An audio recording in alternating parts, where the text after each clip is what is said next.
ऊपर हों, कश्मीर में रहने वाले मुसलमानों के ऊपर हों, या किसी भी ज़रिए से कोई भी पाकिस्तानी, चाहे वो कश्मीरी है और चाहे वो किसी भी दुनिया के कोने में है, अगर उसका ताल्लुक़ पाकिस्तान से है तो भारत उसको, चाहे वो इंग्लैंड में, चाहे दुनिया के किसी कोने पर भी, तो जहाँ पर भारतीयों को ये मौका मिलता है तो वो अपना घनौना, अपना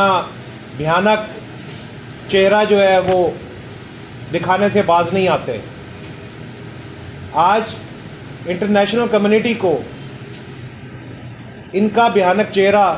हम ज़रूरी समझते हैं कि जो मजालिम हम बर्दाश्त करते आए, माहीगीर बरादरी बर्दाश्त करती आई, तो हम ये ज़रूरी समझते हैं कि माहीगीर बरादरी की आवाज़ बनकर पूरी दुनिया को भारत का भयानक चेहरा जो है, मोदी का भयानक चेहरा, वो दिखाना ज़रूरी हो गया। हमारी कई लांचे, कई माहीगीर हिंदुस्तान के कब्ज़े में हैं। उनमें से कुछ लोग ऐसे हैं कि जो 1999 से 1999 से भारत की कैद में है, लेकिन आज तक उनका मुकदमा किसी अदालत में पेश नहीं किया गया। अगर वो किसी जुर्म में मुलव्वस हैं तो उनका जुर्म बताया जाए, कोई गुनाह किया है उनको किसी अदालत में पेश किया जाए, पेश करके आप उनको सजा दे दें। फिर भी एक इंसान को वो होता है बेगुनाह। 1999 से लेकर 2020 तक आपने बेगुनाह गरीब माहीगीरों को जुल्म का शिकार जो बनाना शुरू किया, और जिस तरीके से आप वक्तन फक्तन करते आए। पहले आपने, आज से 7 महीने पहले जो हमारे कुछ लोग पकड़े थे, हमने आपके तकरीबन हिंदुस्तान के, यहां से पाकिस्तान ने जज्बा खैर सगाली के तहत 500 के करीब माहीगीर रिहा किए, जिसपे हमारा शिकवा वजारत खारजा से भी था कि अगर आप जज्बा खैर सगाली के तहत इनके 500 माहीगीर रिहा कर रहे हैं तो बदले में आप हमारे 115 माहीगीर क्यों ना मांगे आपने, जिसपे हमें कोई जवाब नहीं मिला। तो देखें, जरूरी और अहम बात यह है कि क्या जज्बा खैर सगाली सिर्फ हम पाकिस्तानियों के दिल में है, और हम ये जुल्म को कब तक बर्दाश्त करेंगे और कब तक बर्दाश्त करते रहेंगे। अभी जनवरी में इन्होंने एक लांच पकड़ी, हमारे यहाँ का एक घोड़ा था, छोटी लांच जो होती है, बिल्कुल छोटी लांच, जो 1 दिन 2 दिन 3 दिन के शिकार के लिए जाते हैं। गुर्बत की लकीर से भी नीचे इतने गरीब लोग होते हैं माहीगीर, और इतने अमन पसंद लोग हैं कि हिंदुस्तान ने वो सिर क्रीक के एरिए के करीब अगर वहां पर वो गलती से चले जाएं तो वहां से हिंदुस्तानी जो फोर्सेज हैं, उनकी नेवल जो फोर्सेज हैं, वो हमारे लोगों को गिरफ्तार करके ले जाती हैं, और मुख्तलिफ, या तो वो डिक्लेयर ही नहीं करते,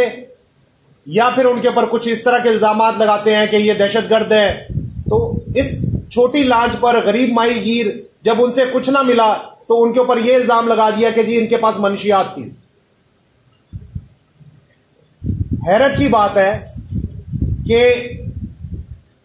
इतनी छोटी सी कश्ती जिसमें 5 आदमी थे, आपने गिरफ्तार किए, और आपने मनशियात का इल्जाम लगाया कि जी इतने अरब रुपए की मनशियात उनसे निकल आई। उनके आप घर देखे कि वो झोपड़ियों में रहने वाले लोग, वो इतनी अरबों रुपए की मनशियात कैसे, और वो भी हिंदुस्तान जैसे मुल्क में, जो एक दुश्मन मुल्क है, जिसने कभी दुनिया में किसी अमन पसंद मुल्क को तस्लीम नहीं किया,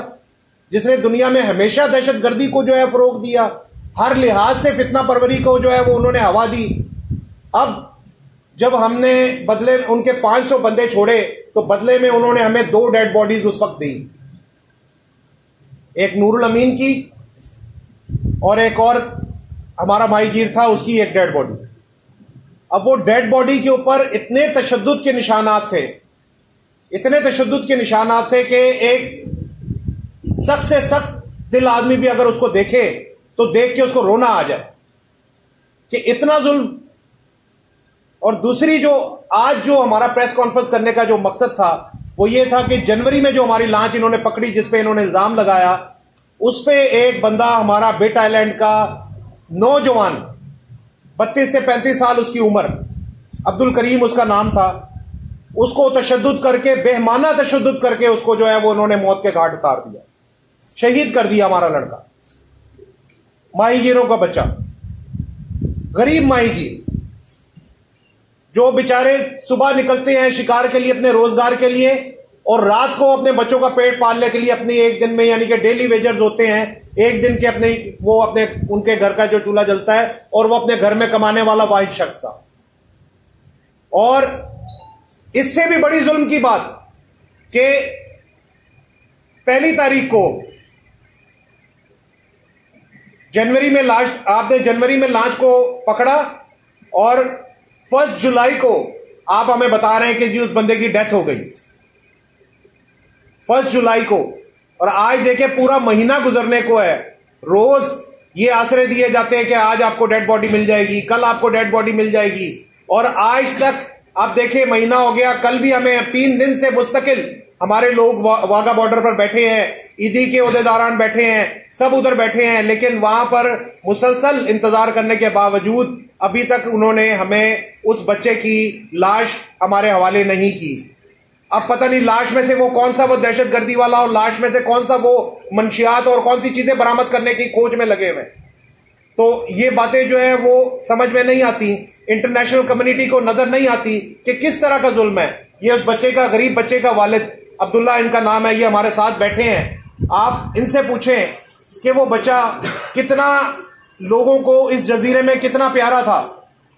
और कितना खुश इखलाक और कितना अच्छा बच्चा था वो, कि जिसको इस तरीके से बेदर्दी के साथ, जुल्म के साथ उसको जो है वो मौत के घाट उतार दिया गया। उसका कसूर क्या था? कसूर यह था कि वो एक मुसलमान था, कसूर यह था कि वो एक पाकिस्तानी था, कसूर यह था कि वो एक गरीब माहीगीर था। अगर कोई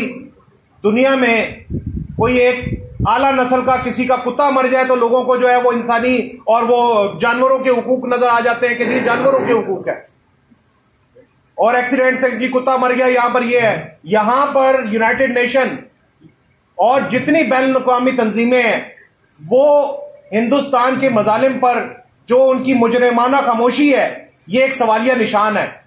मैं समझता हूं कि ये माहीगीर बरादरी 20 लाख माहीगीर बरादरी है, इंतहाई गैरतमंद कौम है, इंतहाई अपने मुल्क के साथ मोहब्बत करने वाली कौम है। और अगर देखें, अगर इनको इंसाफ ना मिला, अगर इनके लिए किसी ने आवाज ना उठाई, तो ये माहीगीर अपनी आवाज के लिए, अपने हक के लिए, ये खुद देखें कश्मीर का जब मामला हुआ था, कश्मीर के लिए माहीगीरों ने यकजहती का जब मुजाहरा किया तो पूरी दुनिया ने देखा कि पूरी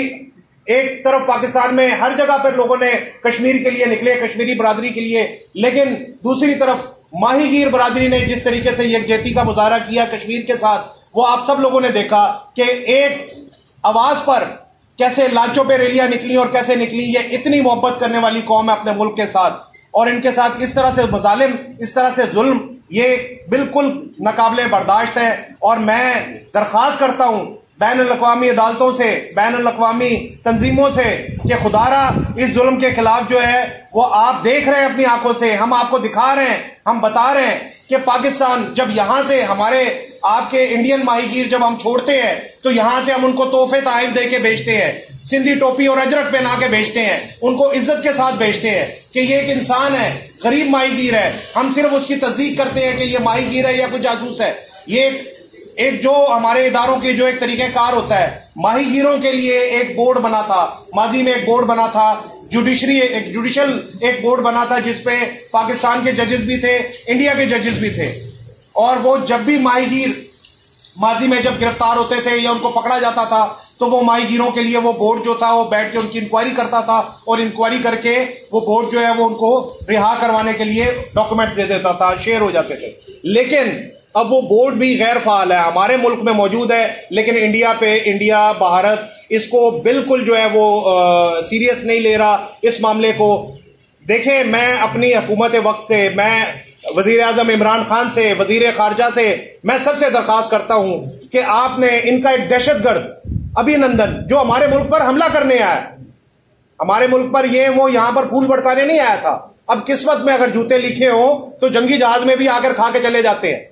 ये तो आपकी किस्मत है। लेकिन वो यहां पर हमला करने आया, लेकिन फिर भी इंसानियत के नाते हमने हालात को देखते हुए, हमारे मुल्क में जज्बा खैर सगाली इतना है, हमारे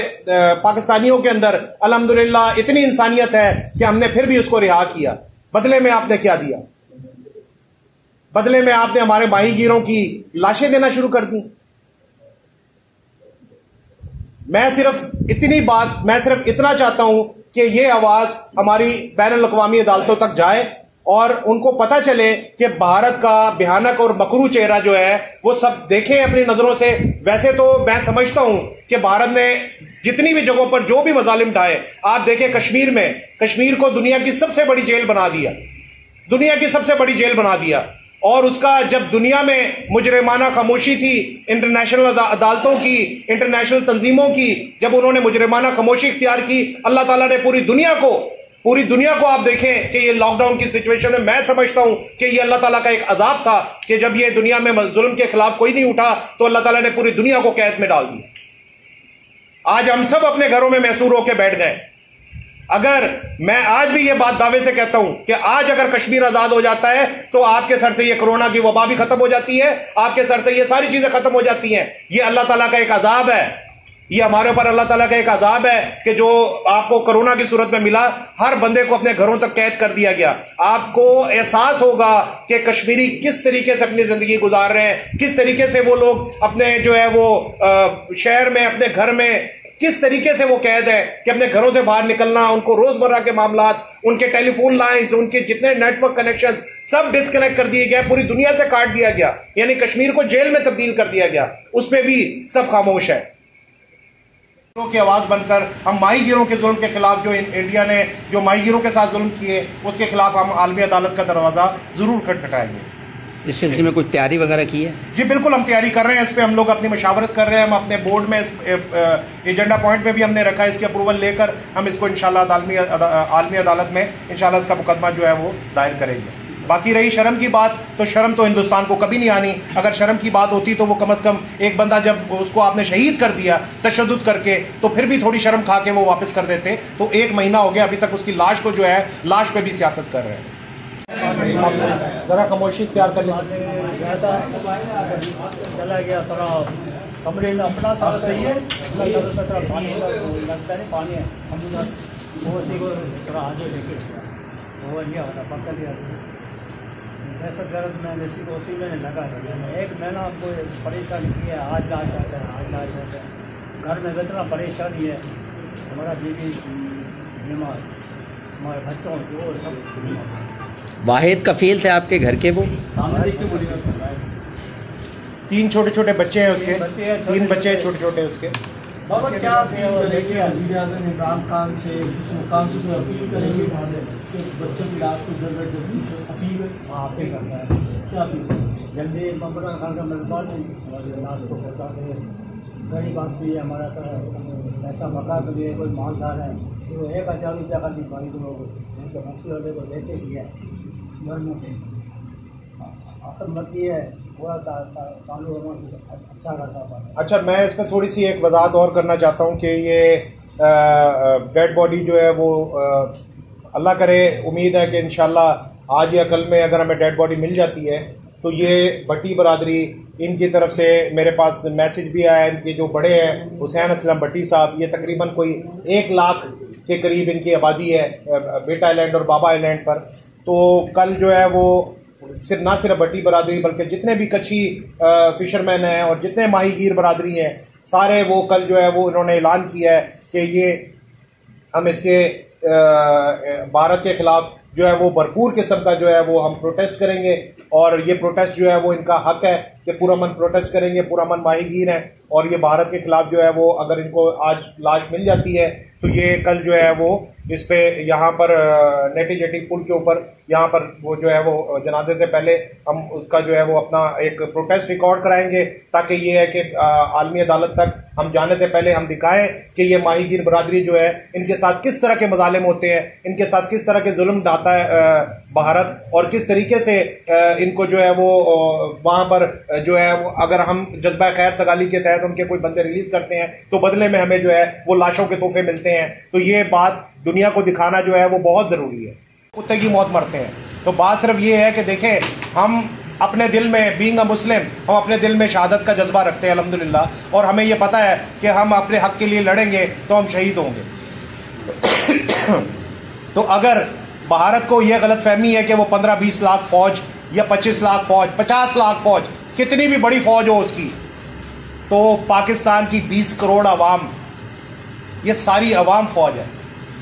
ये अपने ज़हन से अगर उसको ये गलत फहमी है कि मैं शायद कोई बहुत सुपर पावर हूं, तो वो अपने ज़हन से ये गलत फहमी मैं समझता हूं कि उनको निकाल देनी चाहिए। अल्लाह ना करे कि कभी ऐसा मौका आए। रही बात हमारी नेवल फोर्सेस की, तो हमारी नेवल फोर्सेस इतनी स्ट्रांग हैं कि वो उनको जवाब दे सकते हैं। मैं आपको थोड़ा सा ये वाजे कर दूं, ये एक सिर क्रीक का एरिया है। वो क्रीक जो है वो ऐसी है कि वो डिस्प्यूटेड है। जैसे हमारे अब भारत ने हर जगह पे वो कब्जा करने की कोशिश की, वो उस पर भी दावेदार है। जैसे कश्मीर पे दावेदार है, ऐसे उस तरीके से उस क्रीक के ऊपर भी दावेदार है। और वो कोई ज्यादा दूर नहीं, हमारे ठट्टा केटी बंदर के साथ कोई तकरीबन कोई 7-8 मील या 10 मील का फर्क होगा, तो वो ज्यादा दूर नहीं है। तो माहीगीर जब निकलते हैं तो बाज औकात हवा के जोर पे भी उसके करीब चले जाते हैं। तो जब वो वहां चले जाते हैं तो ये लोग अपने, चूंकि इनके बड़े घनाने अजायम होते हैं, इनके बड़ा दहशत गर्दी वाला इनका माइंड है, तो ये बाज औकात तो वहां पर फायरिंग करके उनके ऊपर स्ट्रेट फायरिंग कर देते हैं, और फायरिंग करके वो या तो पानी में कूद के अपनी जान बचाते हैं या फिर ये है कि वो बेचारे वहीं शहीद हो जाते हैं। अब एक और बात मैं आपको बताना जरूरी समझता हूं कि इसमें एक लांच हमारी 2005 में 2009 में अल माशाल्लाह नामी लांच 2009 में इन्होंने लांच अल माशाल्लाह नामी, जिसपे तकरीबन 10 लोग थे हमारे, आज तक मिसिंग है। वो अभी तक इन्होंने डिक्लेयर नहीं किए। अब बड़ा अलमिया ये है कि आप लोगों को गिरफ्तार करते हैं, और गिरफ्तार करने के आप देख ले 2009 के बाद अब 2020 है, 11 साल